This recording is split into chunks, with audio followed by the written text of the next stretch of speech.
আসসালামু আলাইকুম, স্বাগতম ওয়ার্ল্ড 26 সংবাদে। আমি মোহাম্মদ জুবাইর রাহান আজকের সব আন্তর্জাতিক খবর নিয়ে হাজির হয়েছি। শুরুতে জানিয়ে দিব সংবাদ শিরোনাম, তারপর বিস্তারিত। ইরানের বিক্ষোভে নিহতের সংখ্যা নিয়ে ট্রাম্প জাতিসংঘের বক্তব্যের পর প্রমাণ চাইল তেহরান।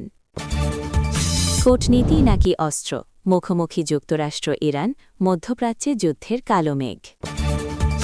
তেহরানকে ট্রাম্পের হুঁশিয়ারি, যুদ্ধের জন্য প্রস্তুত সেনারা।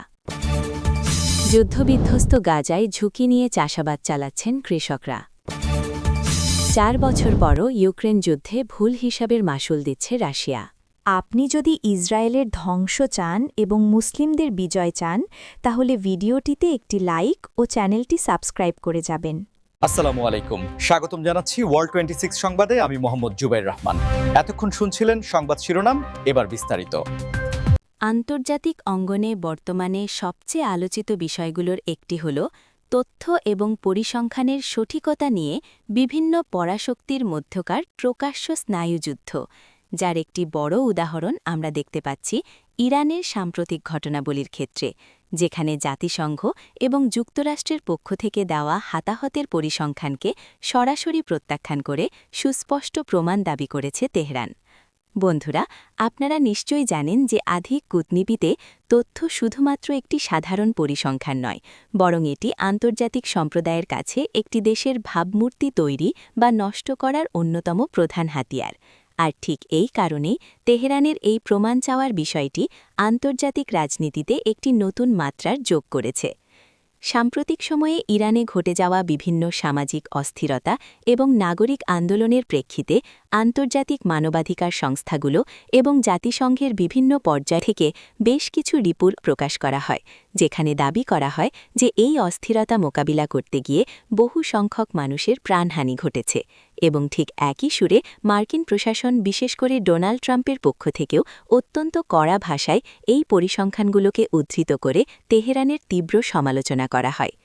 কিন্তু এই ধরনের সমালোচনার মুখে তেহরান একেবারেই নীরব থাকেনি, বরং তাদের পররাষ্ট্র মন্ত্রণালয়ের পক্ষ থেকে অত্যন্ত দৃঢ়তার সাথে বলা হয়েছে যে আন্তর্জাতিক মহল উদ্দেশ্যপ্রণোদিত গাদে এই ধরনের অতিরঞ্জিত তথ্য ছড়াচ্ছে, এবং যদি সত্যি এত বিশাল সংখ্যক হতাহতের ঘটনা ঘটে থাকে, তবে তার বস্তুনিষ্ঠ, নিরপেক্ষ এবং বিশ্বাসযোগ্য প্রমাণ বিশ্বের সামনে উপস্থাপন করা হোক। এই পুরো পরিস্থিতিটি আসলে আমাদের একটি বৃহত্তর আন্তর্জাতিক রাজনীতির খেলার কথা মনে করিয়ে দেয়, যেখানে পরাশক্তিগুলো প্রায়শই মানবাধিকারের মতো সংবেদনশীল ইস্যুগুলোকে নিজেদের ভূ-রাজনৈতিক স্বার্থ হাসিলের জন্য ব্যবহার করে থাকে। আবার অন্যদিকে অভিযুক্ত দেশগুলো নিজেদের অভ্যন্তরীণ পরিস্থিতি নিয়ন্ত্রণ করতে গিয়ে অনেক সময় তথ্যের অবাধ প্রবাহে বাধা সৃষ্টি করে, যার ফলে সাধারণ মানুষ এবং আন্তর্জাতিক সম্প্রদায়ের কাছে প্রকৃত সত্যটি সবসময় পরিষ্কার থাকে না। মধ্যপ্রাচ্যের ভূরাজনৈতিক পরিস্থিতি নিয়ে আলোচনা করতে গেলে প্রথমেই যে বিষয়টি আমাদের চোখের সামনে ভেসে ওঠে তা হল যুক্তরাষ্ট্র এবং ইরানের মধ্যকার দীর্ঘস্থায়ী এবং জটিল স্নায়ুযুদ্ধ, যা বর্তমানে এমন এক চরম উত্তেজনাকর পর্যায়ে এসে পৌঁছেছে যে আন্তর্জাতিক বিশ্লেষকরা আশঙ্কা করছেন যে কোনো সময় কূটনীতির পথ বন্ধ হয়ে অস্ত্রের ঝনঝনানি শুরু হতে পারে। আর এর ফলে পুরো মধ্যপ্রাচ্যের আকাশে জমতে শুরু করেছে গভীর সংঘাতের কালো মেঘ। এই অঞ্চলটি ঐতিহাসিকভাবেই সারা বিশ্বের জ্বালানি সরবরাহের একটি প্রধান ধমনী, বিশেষ করে হরমুজ প্রণালী দিয়ে প্রতিদিন যে বিপুল পরিমাণ জ্বালানি তেল পরিবহন করা হয়, তার ওপর বৈশ্বিক অর্থনীতির একটি বিশাল অংশ নির্ভরশীল। তাই এই অঞ্চলে যে কোনো ধরনের অস্থিতিশীলতা বা সংঘাতের আভাস পাওয়া মাত্রই সারা বিশ্বের শেয়ার বাজার থেকে শুরু করে সাধারণ মানুষের দৈনন্দিন জীবনযাত্রায় তার একটি নেতিবাচক প্রভাব পড়তে শুরু করে। বর্তমান পরিস্থিতির দিকে নজর দিলে দেখা যায়, একদিকে যুক্তরাষ্ট্র তাদের মিত্রদের নিয়ে এই অঞ্চলে সামরিক উপস্থিতি বৃদ্ধি করার মাধ্যমে ইরানের ওপর সর্বোচ্চ চাপ প্রয়োগের নীতি গ্রহণ করেছে। আবার অন্যদিকে ইরানও তাদের সামরিক সক্ষমতা প্রদর্শন করে পরিষ্কার জানিয়ে দিয়েছে যে তারা যে কোনো ধরনের বিদেশি হস্তক্ষেপ বা চাপ মোকাবিলা করতে পুরোপুরি প্রস্তুত, এবং প্রয়োজনে তারা তাদের কৌশলগত অবস্থান ব্যবহার করে পুরো অঞ্চলের সমীকরণ পাল্টে দিতে পারে। এই যে কূটনীতি নাকি অস্ত্র, এই দ্বিমুখী সংকটের মুখে দাঁড়িয়ে বিশ্বনেতারা এখন একটি অত্যন্ত জটিল হিসাব নিকাশের মধ্য দিয়ে যাচ্ছেন, কারণ ইউরোপীয় দেশগুলো সহ বিশ্বের অনেক পরাশক্তি চাইছে বিষয়টির একটি শান্তিপূর্ণ ও কূটনীতিক সমাধান হোক। তারা মনে করে সামরিক সংঘাত কখনোই কোনো দীর্ঘস্থায়ী সমাধান আনতে পারে না, বরং তা শুধুমাত্র ধ্বংস এবং মানবিক বিপর্যয় ডেকে আনে। কিন্তু যুক্তরাষ্ট্রের বর্তমান প্রশাসনের অত্যন্ত কঠোর অবস্থান এবং ইরানের আপসীন মনোভাবের কারণে সেই কূটনীতিক আলোচনার পথগুলো দিন দিন সংকুচিত হয়ে আসছে, যা পুরো বিশ্বের শান্তিকামী মানুষের মনে এক গভীর উদ্বেগের জন্ম দিয়েছে। বন্ধুরা, একটি বিষয় আমাদের সবাইকে গভীরভাবে ভাবতে হবে যে ২১ শতকে এসে আমরা যখন প্রযুক্তি এবং সভ্যতার চরম উৎকর্ষের কথা বলছি, তখনও কেন আন্তর্জাতিক বিরোধ মেটানোর জন্য আমাদের অস্ত্রের ওপরই নির্ভর করতে হচ্ছে, এবং সামরিক শক্তি প্রদর্শন এবং কূটনীতিক হুঁশিয়ারির এই চলমান ধারায় আমরা দেখতে পাচ্ছি যুক্তরাষ্ট্রের পক্ষ থেকে তেহরানের প্রতি অত্যন্ত কঠোর এবং সরাসরি বার্তা দেওয়া হয়েছে, যেখানে বলা হয়েছে যে মার্কিন সামরিক বাহিনী যে কোনো ধরনের পরিস্থিতির জন্য সম্পূর্ণ প্রস্তুত রয়েছে, এবং এই ধরনের প্রত্যাশ্য হুঁশিয়ারি আন্তর্জাতিক মহলে এক নতুন মাত্রার উৎকণ্ঠা তৈরি করেছে। যখন বিশ্বের অন্যতম প্রধান পরাশক্তির একজন নেতা প্রকাশ্যে এমনটি কড়া বার্তা দেন এবং তাদের সেনাদের প্রস্তুত থাকার কথা ঘোষণা করেন, তখন তা শুধুমাত্র একটি সাধারণ রাজনৈতিক বক্তব্য হিসেবে দেখার কোনো সুযোগ থাকে না, বরং এটিকে আন্তর্জাতিক সম্পর্কের ভাষায় ডেটারেন্স বা প্রতিরোধমূলক কৌশল হিসেবে বিবেচনা করা হয়, যার মূল উদ্দেশ্য হল প্রতিপক্ষকে মানসিকভাবে চাপে ফেলা এবং তাদের যে কোনো পদক্ষেপ নেওয়ার আগে দ্বিতীয়বার ভাবতে বাধ্য করা।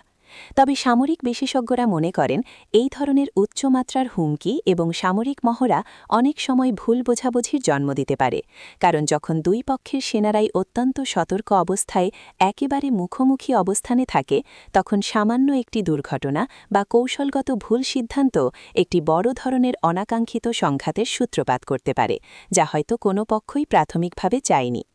বর্তমান বিশ্বে আধুনিক যুদ্ধের ধরন পাল্টে গেছে। এটি এখন আর শুধু রণক্ষেত্রে সীমাবদ্ধ থাকে না, বরং এর সাথে সাইবার স্পেস, অর্থনৈতিক নিষেধাজ্ঞা এবং তথ্যযুদ্ধের মতো বিষয়গুলো অঙ্গাঙ্গিভাবে জড়িত। তাই মার্কিন প্রশাসন যখন তাদের সামরিক প্রস্তুতির কথা বলছে, তখন এর পাশাপাশি তারা ইরানের অর্থনীতির ওপরও এমনভাবে চাপ সৃষ্টি করছে যাতে ভেতর থেকে দেশটি দুর্বল হয়ে পড়ে। অন্যদিকে ইরানও কিন্তু হাত গুটিয়ে বসেনি। তারা তাদের ভৌগোলিক সুবিধা কাজে লাগিয়ে এমন একটি প্রতিরক্ষা ব্যূহ তৈরি করেছে যা ভেদ করা যে কোনো সামরিক শক্তির জন্যই অত্যন্ত কঠিন এবং ব্যয়বহুল হবে। আর ঠিক এই কারণেই পুরো পরিস্থিতিটি একটি জটিল দাবার চালে পরিণত হয়েছে, যেখানে কেউ কাউকে ১ ইঞ্চিও ছাড় দিতে নারাজ।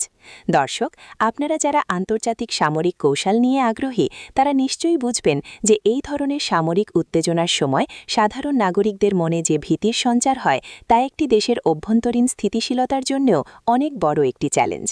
ভূরাজনীতি এবং পরাশক্তিগুলোর ক্ষমতার লড়াইয়ের খবরের বাইরে গিয়ে যদি আমরা সাধারণ মানুষের দৈনন্দিন জীবনযাত্রা এবং তাদের বেঁচে থাকার সংগ্রামের দিকে তাকাই, তবে গাজার কৃষকদের এই অদম্য টিকে থাকার লড়াই আমাদের জন্য এক বিশাল অনুপ্রেরণা এবং একই সাথে এক গভীর মানবিক গল্প হিসেবে ধরা দেয়। দীর্ঘদিনের অবরুদ্ধ অবস্থা এবং বারবার সংঘাতের কারণে গাজার অর্থনীতি, বিশেষ করে কৃষিখাত, প্রায় ধ্বংসের দ্বারপ্রান্তে এসে দাঁড়িয়েছে, যেখানে উর্বর আবাদি জমিগুলো ধ্বংসস্তূপে পরিণত হয়েছে।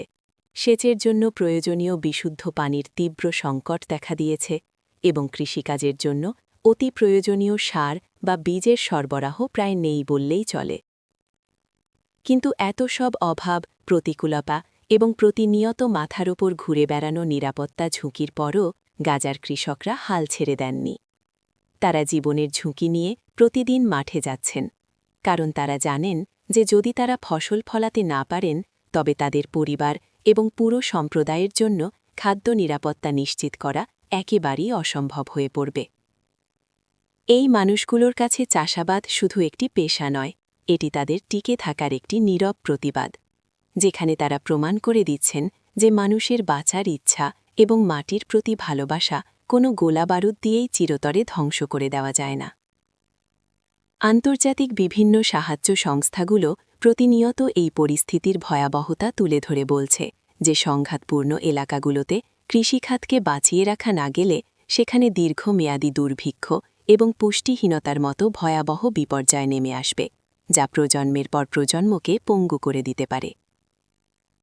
কিন্তু এত সতর্কতা সত্ত্বেও যখন আমরা দেখি একজন কৃষক তার বিধ্বস্ত বাড়ির পাশেই এক চিলতে জমিতে পরম মমতায় একটি নতুন চারা রোপণ করছেন, তখন তা আমাদের মানবজাতির অদম্য শক্তির কথাই মনে করিয়ে দেয় এবং শেখায় কিভাবে সবকিছু হারিয়েও নতুন করে স্বপ্ন দেখতে হয়।